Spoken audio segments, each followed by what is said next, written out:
Hi viewers, welcome to our new investigative channel crimeflix.tv.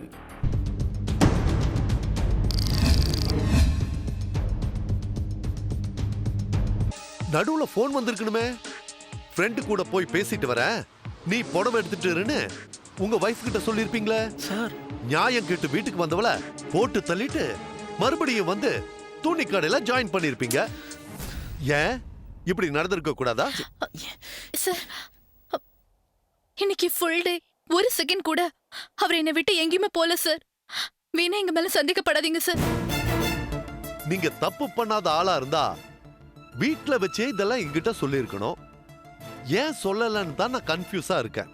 Sir, சொந்தமா ஒரு company வச்சு கஷ்டப்பட்டு இப்பதான் கொஞ்சம் கொஞ்சமா முன்னேறி ஒரு நல்ல நிலைமைக்கு வந்திருக்கேன் சார். இன்னைக்கு 10 மணிக்கு எங்க கம்பெனிக்கு ஒரு பெரிய ஒர்க் ஆர்டர் கொடுக்கறதுக்காக பையர்ஸ் எல்லாம் வராங்க சார். அவங்க வர நேரத்துல நான் இந்த கேஸ் விஷயமா போலீஸ் ஸ்டேஷன்லலாம் இருக்க முடியாது சார். அதனால மட்டும்தான் சார் நான் இப்படி ஒரு வேலையை பண்ணேன். சரி, அந்த ஒர்க் ஆர்டர் வந்தா உங்களுக்கு எவ்வளவு ப்ராஃபிட் கிடைக்கும்? 20 லட்சம் வரும் சார். உண்மைதானாமா? ஆமா சார், அவருக்கு பொய் சொல்ல தெரியாது சார்.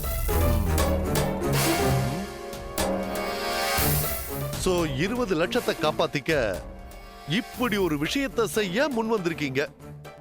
உங்களை இந்த மாதிரி இக்கட்ல இருந்து காப்பாத்துனா எனக்கு என்ன தருவீங்க? மாட்னா 2 பேருக்கும் ஸ்ட்ரைட்டா ஹேங்கிங் தான்.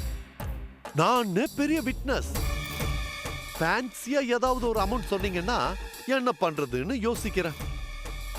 சார், நீங்க என்ன எதிர்பார்க்குறீங்கன்னு தெரிஞ்சா நாங்க அதுக்கு ட்ரை பண்றோம் சார். எவ்வளவு இருக்கு பேங்க்ல? ஒரு 1 லட்சம் இருக்கும் சார். எனக்கு 10 லட்சம் கொடுத்தா இந்த கேஸ்ல இருந்து உங்களை ரிலீவ் பண்றேன். இந்த ஏரியா இன்ஸ்பெக்டர் பார்த்து சரி கட்டணும், நிறைய சாட்சிகளை கிரியேட் பண்ணணும், யாரோ கொண்டு வந்து பாடியை போட்டதா சொல்ல வைக்கணும். சோ அந்த பணத்தை நாளைக்குள்ள ரெடி பண்ணிடுங்க. சார் சார், எங்ககிட்ட அவ்வளவு பணம்லாம் இல்ல சார். ஹார்ட்ல ப்ராப்ளம், 10 லட்சம் இருந்தா சக்சஸ்ஃபுல்லா ஆபரேஷன் பண்ணலாம்னு ஒரு டாக்டர் சொன்னா இப்படி தான் சொல்வீங்களா? நிஜமாவே எங்க கிட்ட அவ்வளவு பணம் இல்ல சார். இத பாருங்க, நாளைக்கு காலையில 10 மணிக்கு இதே ஏரியால இங்கேயே வெயிட் பண்ணுவேன். பணம் வரணும், இல்லனா நீங்க பணத்தை கட்டி போட்ட பெட்ஷீட்டை வச்சு உங்களை கண்டுபிடிச்சதா சொல்லி கேஸ ஸ்ட்ராங் ஆக்கி நான் ஏசிபி ஆகி செட்டில் ஆகிற வேலையை பார்ப்பேன். Now the ball is in your court.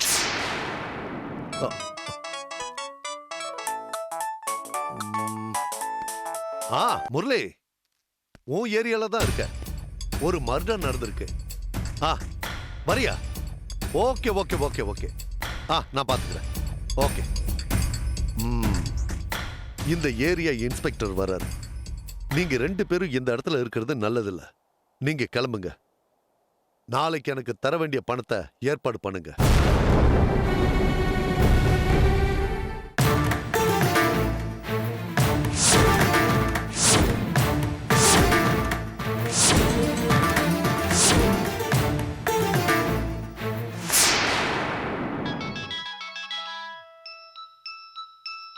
David.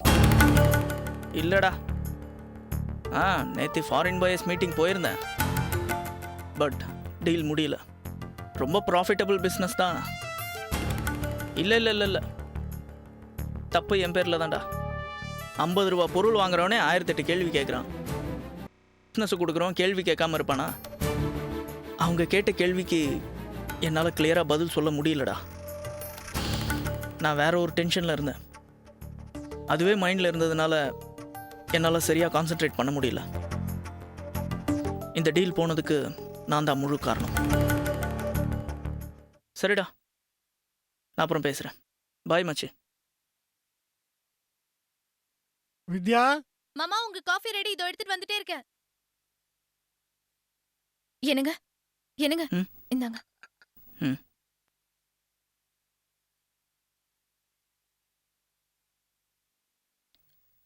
இந்தாங்க மாமா. வாமா.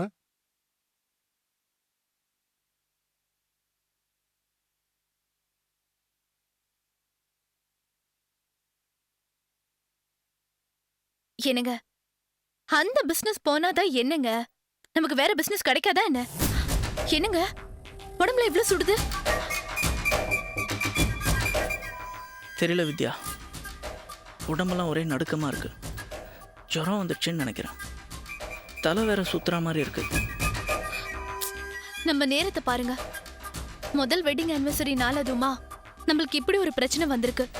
ஒரே நாள்ல உங்க அப்பா அம்மா உங்களுக்குன்னு எழுதி வச்ச இந்த வீட்டை அநியாய விலைக்கு விற்கிறதும் என்னால நடந்த எதையுமே ஜீர்ணிக்கவே முடியலங்க.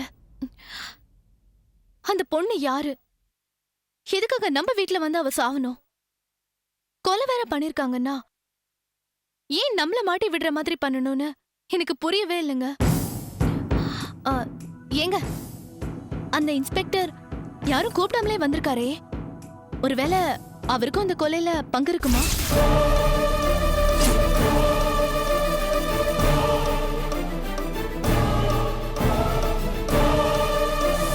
அந்த ஆளு உண்மையிலே இன்ஸ்பெக்டர் தானா?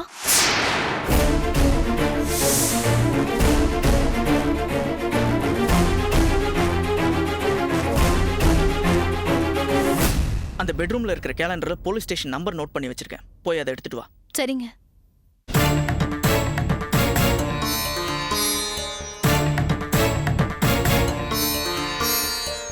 ஏங்க நம்பருங்க.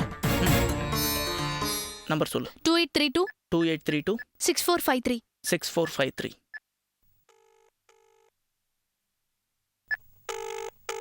Hello, police station. Yes. Inspector Pavan Kumar இருக்காரா?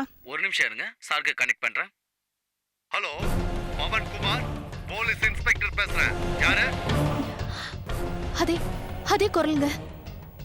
ஆமா, அப்ப அந்த ஆள் ஒரிஜினல் இன்ஸ்பெக்டர் தான். ஏங்க, அந்த ஆளுக்கு நம்ம தான் செக் பண்ணு தெரிஞ்சிருக்குமா? தெரிஞ்சா தெரிஞ்சுட்டு போட்டோம். நம்ம தான் அவன் கேட்ட பணத்தை கொடுத்துட போறோம்ல. இன்னும் ரெஜிஸ்ட்ரேஷன் கூட ஆகலையே.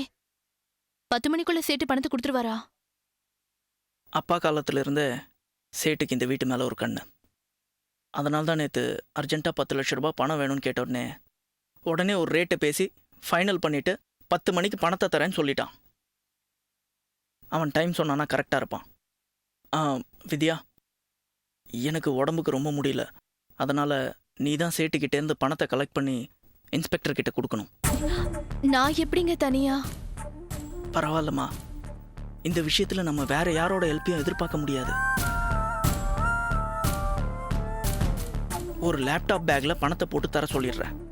நீ சேட்டு வீட்டு கார்னர்ல நின்னா போதும், பணத்தை அவன் கொண்டு வந்து கொடுத்துருவான். நீ அதை பத்திரமா கொண்டு போய் இன்ஸ்பெக்டர் கிட்ட ஹேண்ட் ஓவர் பண்ணிடு. கார் எடுத்துட்டு போ. கேர்ஃபுல்.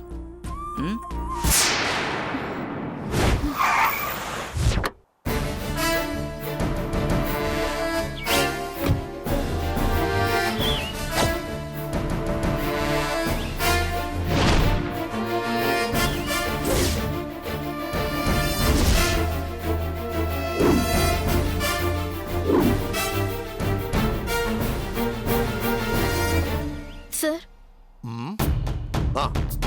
வாங்க. இந்தங்க பணம், எண்ணி பாத்துக்கங்க.